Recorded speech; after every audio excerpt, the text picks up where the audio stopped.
আরজিকর কাণ্ডের প্রতিবাদে সামিল হলেন কামদুনি কাণ্ডের দুই প্রতিবাদীর মুখ টুম্পা এবং মৌসুমী কয়াল।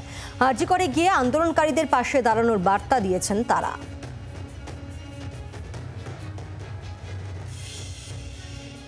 এখন যদি আমাদের মাননীয়া বলে থাকেন যে সিসিটিভি লাগাতে হবে, নিরাপত্তা বাড়াতে হবে, এতদিন কি করছিলেন? নাকে তেল দিয়ে ঘুমাচ্ছিলেন?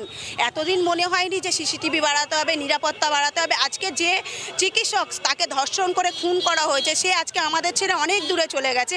আজকের মনে পড়ছে যে সিসিটিভি লাগাতে হবে? আজকের এই কথাটা যদি আজকের না ভেবে আগামী দিন যখন উনি জীবিত ছিল তখন যদি ভাবতো, তাহলে মেয়েটিকে আজকে চলে যেতে হতো না। আজকে মেয়েটি আমাদের মধ্যেই থাকতো। আজকের একটা সাধারণ মানুষ চিকিৎসা করতে গেলে আগে কিন্তু চিকিৎসকের কাছেই আসে। সেই জায়গায় দাঁড়িয়ে চিকিৎসকের সঙ্গে যদি এর মতো একটা ঘটনা ঘটে, তাকে যদি ধর্ষণ করে রেপ করে খুন করা হয়, তার মধ্যে লজ্জাজনক ঘটনা কিচ্ছু নেই। কারণ এই ঘটনা সত্যি একটা অত্যন্ত লজ্জাজনক ঘটনা, ধিক্কারজনক ঘটনা। এই ঘটনাকে আমরা মেনে নিতে পারছি না। বাংলার আওয়াজ, বাঙালির আবেগ, জি 24 ঘন্টা।